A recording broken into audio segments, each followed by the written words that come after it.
Welcome, everyone. I am absolutely thrilled you're here with me today for this explainer. We're going to dive straight into a really special grammar topic today, one that literally unlocks your imagination. We're talking about the second conditional, and by the end of this, you're going to have it totally mastered. Take a look at this. If I won $1,000,000 reals, I would travel the world. Just pause and really imagine that for a second. Winning $1,000,000 reals, packing up your bags, and just traveling absolutely everywhere. Sounds like a pretty beautiful dream, doesn't it? Well, this exact sentence structure is how we talk about our biggest dreams and imaginary scenarios in English.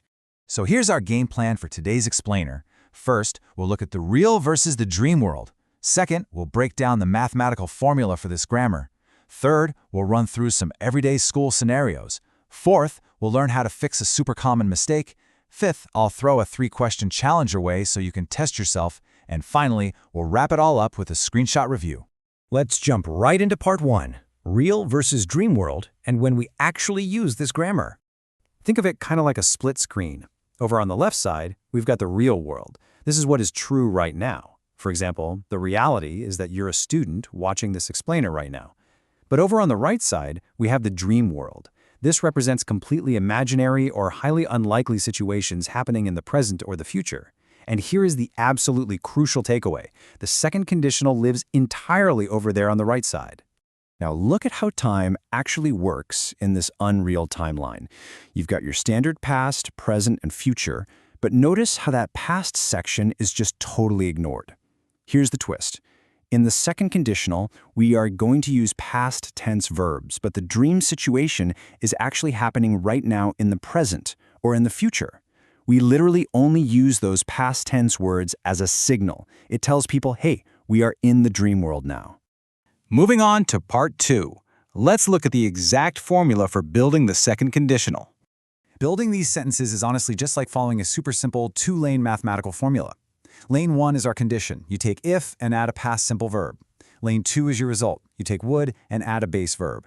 Let's repeat that because it's a real game changer.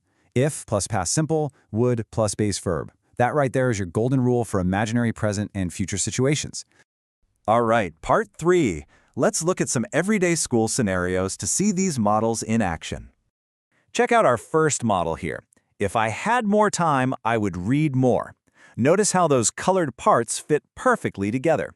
That if part uses the past simple had, and the result part uses would plus the base verb read.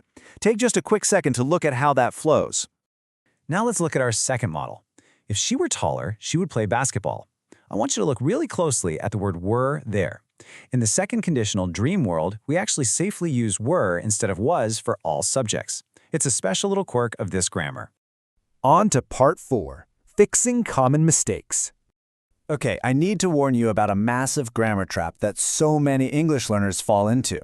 Look at this wrong sentence. If I would win, I would travel.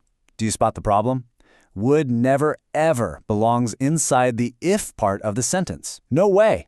Now look at the correct version right below it. If I won, I would travel. We absolutely need that past simple won right next to if. Ready for part 5? It's time for our 3-question challenge to put your knowledge to the test. Here is question number 1. Help me choose the correct word to fill in the blank. If I blank you, I would study. Is it was or is it were? Think about it for a second. And the answer is, if I were you, I would study. Do you remember this from our model sentence earlier? The word were is safely used for all subjects when we're talking about these dream situations in the second conditional. Let's try question 2. Complete this sentence. If we lived near school, we blank walk. What do you think goes in that blank? The correct answer is, if we lived near school, we would walk. See, the if clause already has our past simple verb lived, so the result clause needs would to pair up with that base verb walk. And finally, question 3. This sentence has a sneaky mistake in it. Try to fix it. If he would practice, he would improve. Can you find the error?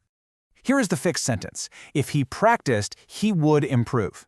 Remember that huge warning from just a minute ago? We literally never put would in the if part.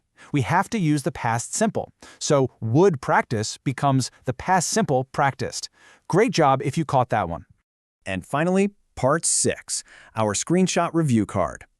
This screen right here brilliantly illustrates everything we've talked about today in one perfect place. I highly recommend you take a quick screenshot of this slide right now so you can easily study it later. It's got our magical two-lane formula, if plus past simple, would plus base verb. It lists those excellent examples we went through, and most importantly, it has our big warning at the bottom, no would in the if part. I want to leave you with this final thought today. Mastering conditionals is just amazing because it truly unlocks your ability to talk about your wildest dreams and future ideas in English. So, ask yourself, what would you do if you mastered every single grammar rule? Keep practicing, keep dreaming, and thank you so much for joining me in today's explainer.